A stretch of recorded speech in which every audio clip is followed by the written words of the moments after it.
आप सबको नमस्ते और स्वागत। आज हम 10वीं कक्षा के चौथा पद्य भाग अभिनव मनुष्य जो रामधारी सिंह दिनकर जी ज्ञानपीठ पुरस्कृत कवि जो है उनके द्वारा रचित अभिनव मनुष्य के बारे में देखेंगे। तो पद्य देखने से पहले कुछ सामान्य उद्देश्य और विशिष्ट उद्देश्यों के बारे में भी जरा जानकर आगे चलेंगे। पहला यह है सामान्य उद्देश्य। सामान्य उद्देश्य में क्या होता है? भाषा कौशल का विकास करना, मतलब हम में भाषा कौशलों को विकास होना चाहिए। ये भाषा कौशल कौन कौन से है? भाषा कौशल 4 होते हैं। अंग्रेजी में इसे संक्षिप्त रूप में LSRW कहते हैं। LSRW का अर्थ है, L का अर्थ है लिजनिंग, S स्पीकिंग और रीडिंग और W राइटिंग। इसे हिंदी में अगर हम कहेंगे तो सुबोपली ऐसा कह सकते हैं। सु सुनना, बो बोलना, प पढ़ना, ली लिखना। सबसे पहले कौन सा होता है? सुनना। सुनना जो है वो सीखने की माँ बोली जाती है। मतलब अगर हम कुछ भी सीखना चाहते हैं पहला ध्यान पूर्वक सुनना चाहिए। कन्नड़ में एक कहावत ऐसा है कि हुट्टु किवड़ा मूगनु आगुत्ताने, क्योंकि अगर हम कुछ बोलना चाहते हैं तो कुछ सुनना ही चाहिए। सुनने के बाद ही हम कुछ बोल सकते हैं। इसलिए बच्चे आप ध्यान में रखिए, जो कुछ भी आप सीखना चाहते हैं उसे पहले ध्यान से सुनना चाहिए। अर्थात इस जो हम पाठ सीखने जा रहे हैं तो आप ध्यानपूर्वक पहले सुनना चाहिए। इसके बाद बोलना चाहिए और उसके बाद पढ़ना लिखना भी आ जाएंगे। पहले सबसे पहले क्या करना चाहिए? सुनना। ये बहुत ही महत्वपूर्ण अंश है। तो दूसरा ये है छात्रों के पूर्व ज्ञान की जांच करना। मतलब आपके जो पूर्व ज्ञान है उसको हम आगे बढ़ाने से पहले तो उसको जांच भी करना चाहिए। इसलिए आगे बढ़ाना बहुत हमें आसान हो जाता है। और आप में हिंदी भाषा के प्रति रुचि उत्पन्न करना। हम हिंदी भाषा सीखने जा रहे हैं तो उस भाषा के प्रति रुचि उत्पन्न करना ये पाठ का सामान्य उद्देश्य है। और इसके साथ साथ चारित्रिक विकास करना, बच्चों में व्यक्तित्व जो होता है उसका विकास करना भी एक बहुत ही महत्वपूर्ण अंश, ये सामान्य उद्देश्य है। इसके अलावा विशिष्ट उद्देश्य क्या होता है? खास करके इस पद्यांश से या इस गद्यांश से हम कौन सा सीख ले सकते हैं या सीख सकते हैं, कौन सा मूल्यों को हम ग्रहण कर सकते हैं, ये बात आ जाता है। अभिनव मनुष्य के द्वारा हम मानवीयता, भाईचारा आदि का महत्व समझ सकते हैं। मानवीयता और भाईचारा, सब धर्म या सब शिक्षा का मूल उद्देश्य यही है कि हम मानवीयता से बर्ताव करें। इस पद्य भाग में बहुत ही मार्मिक रूप से कवि यहाँ पर प्रस्तुत किया है। आगे हम देखेंगे। इसके बाद वैज्ञानिक युग और आधुनिक मानव का विश्लेषण पद्य के द्वारा कवि वैज्ञानिक युग जो आजकल चल रहा है उसके बारे में और आधुनिक मानव, विज्ञान के सहायता से आधुनिक जो बन चुके हैं हम लोग, इस मानव का विश्लेषण कर चुके हैं और मनुष्य का ज्ञेय और श्रेय का प्रति विचार समझेंगे। मनुष्य का ज्ञेय मतलब ज्ञान आजकल सबको पता है कि आजकल मनुष्य सब कुछ जानता है आधुनिक तंत्रज्ञान के द्वारा। और श्रेय क्या है? श्रेय मतलब जो कुछ हम पाना चाहते हैं, यश जो पाना चाहते हैं वह है। वो जो हमारे ज्ञान है और जो हम पाने जा रहे हैं क्या उनमें कुछ समन्वय है या नहीं, इसके बारे में भी हम देखेंगे। तो ये है सामान्य उद्देश्य और विशिष्ट उद्देश्य। तो चलिए इससे पहले हम क्या करेंगे, पद्य को जाने से पहले पद्य का इस कविता का लेखक जो है रामधारी सिंह दिनकर जी के बारे में थोड़ा सा जानकारी प्राप्त करेंगे। रामधारी सिंह दिनकर जी का जन्म सन 1908 को बिहार प्रांत के मुंगेर जिले में हुआ था। कहाँ? बिहार प्रांत मतलब राज्य है, बिहार राज्य के मुंगेर जिले में हुआ था। और पहले वे रेडियो विभाग में काम करते थे। दिनकर जी पहले रेडियो, आजकल आकाशवाणी जो बोले जाता है ना, उसमें काम करते थे और बाद में एक सरकारी कॉलेज के प्राध्यापक बने थे।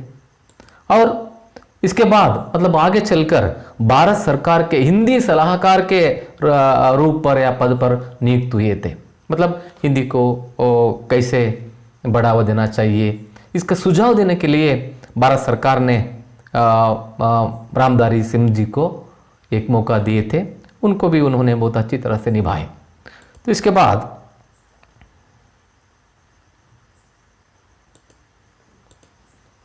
कभी इस रामधारी सिंह जी का कुछ प्रमुख रचनाएं ये हैं: हुंकार, रेणुका, रसवंती, समधेनी, धूप छाह, कुरुक्षेत्र, बापू, रश्मिरति आदि। देखिए यहाँ पर कुछ किताबों का पहला पन्ना जो है, कवर पेज जो कहा जाता है, उसे वहाँ पर हम देख सकते हैं। रेणुका है, हुंकार है, रश्मिरति और उर्वशी, इनके प्रमुख कृतियाँ हैं। दिनकर जी की भाषा बहुत ही सजीव और विषय के अनुकूल होते हैं, बहुत ही सरल और सजीव लगते हैं। दिनकर जी की विशिष्टता है दिनकर जी के। और इस कविता भाग को मतलब अभिनव मनुष्य जो है, इस पद्य भाग को कुरु के षष्ठ सर्ग से लिया गया है। कुरुक्षेत्र एक किताब है उनके द्वारा लिखित। देखिए यहाँ पर कुरुक्षेत्र जो किताब है, इनमें से ये काव्य है, इनमें से षष्ठ सर्ग, महाकाव्य षष्ठ सर्ग का एक पद्य भाग का एक अंश को यहाँ पर लिया गया है। तो चलिए इसके बाद और भी कुछ जानकारी प्राप्त करेंगे दिनकर जी के बारे में। हम पिछले पीरियड में कुछ देखे थे ज्ञानपीठ पुरस्कृत कौन कौन से है। तो महादेवी वर्मा जी थे, गिल्लू पाठ का लेखिका। और इसके अलावा रामधारी सिंह दिनकर जी भी ज्ञानपीठ प्रशस्ति से पुरस्कृत है। तो ज्ञानपीठ प्रशस्ति का बारे में थोड़ा सा अगर हम जानेंगे तो वो रामधारी सिंह दिनकर जी को उर्वशी के लिए ज्ञानपीठ पुरस्कार मिला था। यहाँ पर देखिए उर्वशी जो किताब है उसके लिए ज्ञानपीठ मिला था। पहले ऐसा देते थे, किसी एक खास करके विशेष कृति के लिए ज्ञानपीठ पुरस्कार दिया जाता था, लेकिन आजकल ऐसा नहीं है। लेखक या लेखिका का पूरा समग्र साहित्य को देखते हुए, नज़र में रखते हुए यह पुरस्कार दिया जा रहा है। रामधारी सिंह दिनकर जी को साहित्य अकादमी पुरस्कार, पद्म भूषण पुरस्कार आदि अन्य कई पुरस्कार मिले थे। इन महान रचनाकार का देहावसान 1974 में हुआ था।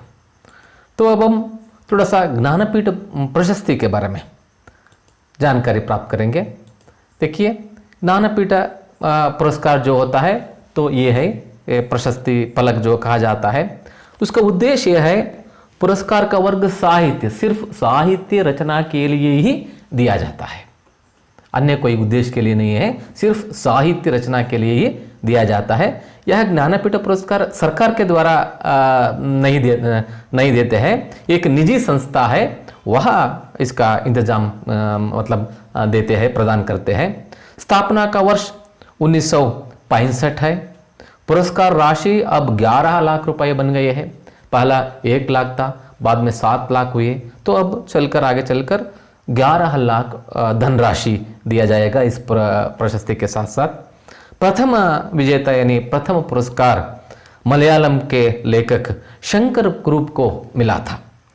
और प्रथम महिला पुरस्कार, ज्ञानपीठ पुरस्कार आशापूर्ण देवी, बांग्ला के या बंगाली भाषा में जो कवियत्री है, लेखिका है, उनको मिला था। आखिरी विजेता लास्ट अक्कीतम अच्युतन नंबूदरी 2019 में मिला है। ये इसके अलावा और भी आप थोड़ा सा जानकारी प्राप्त करना चाहेंगे तो हमें बिल्कुल याद आता है कि कर्नाटक के कन्नड़ में किन किन को ये प्रशस्ति मिला है।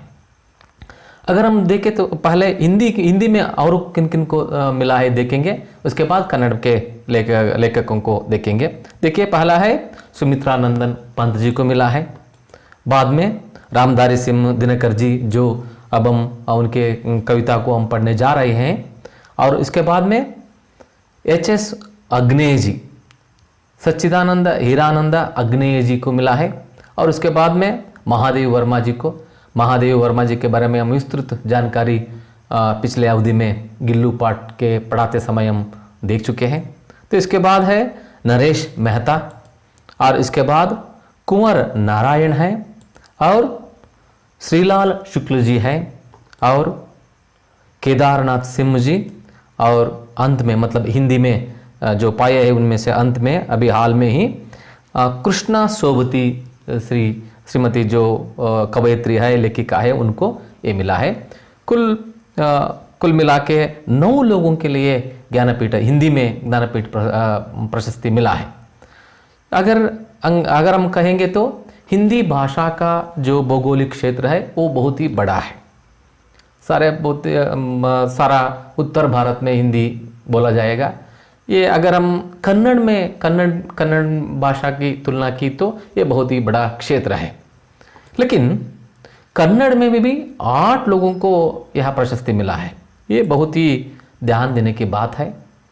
तो कन्नड़ हिंदी की तुलना में भाषा या भौगोलिक प्रदेश में बहुत ही कम है, फिर भी उसके समानांतर में यहाँ पर भी हमारे कन्नड़ भाषा के लेखकों को मिला है। ये बहुत ही गर्व की बात है। तो आप देख सकते हैं, कुवेंपु जी है, बेंद्रे जी है, कारांत जी है, मस्ती वेंकटेश अयंगार जी है, और विक्रु गोकाक जी है, और अनंत मूर्ति जी है, और गिरीश कार्नाड, अंत में चंद्रशेखर कंबार जी को, कुल मिला के 8 लोगों को कन्नड़ के लेखकों को यहाँ प्रशस्ति या ज्ञानपीठ प्रशस्ति मिला है। तो चलिए, इतना जानकारी रखते हुए हम आगे चलेंगे कहाँ? अभिनव मनुष्य की ओर। अभिनव मनुष्य श्री रामधारी सिंह दिनकर जी द्वारा लिखित एक पद्य भाग है। हमारे पाठ्यक्रम में एक बहुत ही मुख्य पद्य है। तो पहले इसको हम वाचन करेंगे, बाद में थोड़ा सा गायन करेंगे और इसका विश्लेषण भी करेंगे।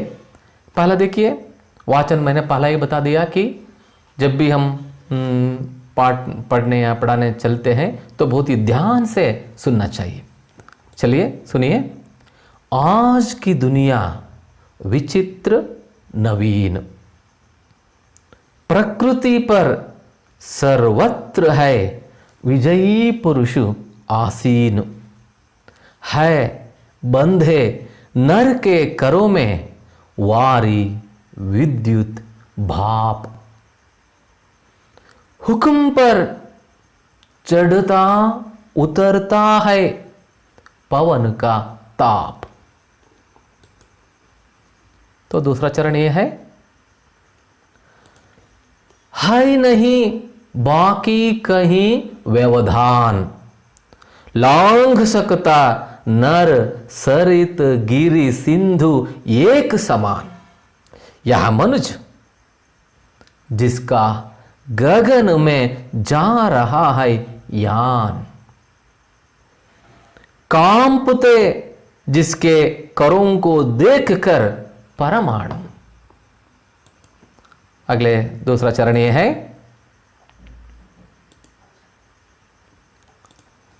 यह मनुष्य जो सृष्टि का श्रृंगार, ज्ञान का, विज्ञान का, आलोक का आगार, व्योम से पाताल तक सब कुछ इसे है ज्ञेय, पर ना यह परिचय मनुष्य का, यह ना उनका श्रेय। अगले चरण में, अंतिम चरण में यह है, श्रेय उसका बुद्धि पर चैतन्य उर की जीत, श्रेय मानव की असीमित मानवों से प्रीत, एक नर से दूसरे के बीच का व्यवधान तोड़ दे जो बस, वही ज्ञानी, वही विद्वान और मानव भी वही। ये था पूरा पद्य भाग, इसका जो मैंने वाचन किया और आप लोगों ने भी सुना। इसके बाद ये गाने के लिए इतना योग्य नहीं है, फिर भी थोड़ा सा हम गाने के लिए कोशिश करेंगे। अगर आप कोशिश करेंगे तो मुझसे भी बेहतर आप बिल्कुल गा सकते हैं, इसमें कोई बात नहीं है। फिर भी क्योंकि अगर हम गाने के रूप में हम याद रखने के लिए चलते हैं तो बहुत ही दिनों तक याद रहता है, इसलिए हम थोड़ा सा गाने के लिए कोशिश करेंगे। देखिए, आज की दुनिया विचित्र नवीन, प्रकृति पर सर्वत्र है विजयी पुरुष आसीन, है बंधे नर के करों में वारी विद्युत भाप, हुक्म पर चढ़ता उतरता है पवन का ताप, है नहीं बाकी कहीं व्यवधान, लांग सकता नर सरित गिरि सिंधु एक समान, यह मनुज जिसका गगन में जा रहा है यान, कांपते जिसके करों को देख कर परमाणु, यह मनुज जो सृष्टि का श्रृंगार, ज्ञान का विज्ञान का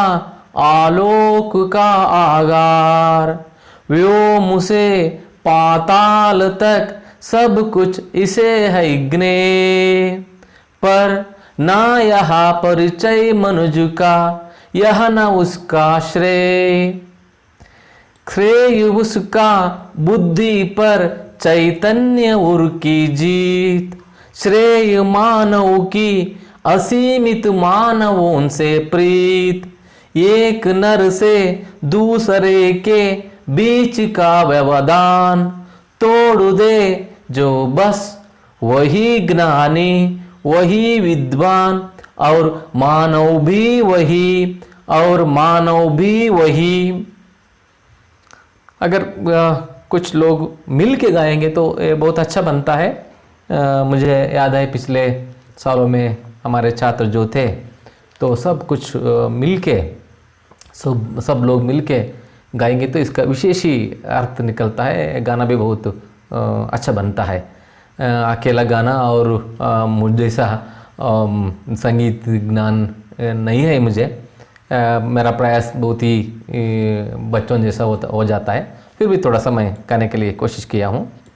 तो चलिए, इसके बाद हमने अभिनव मनुष्य इस पद्य भाग को विश्लेषण करेंगे दूसरे भाग में।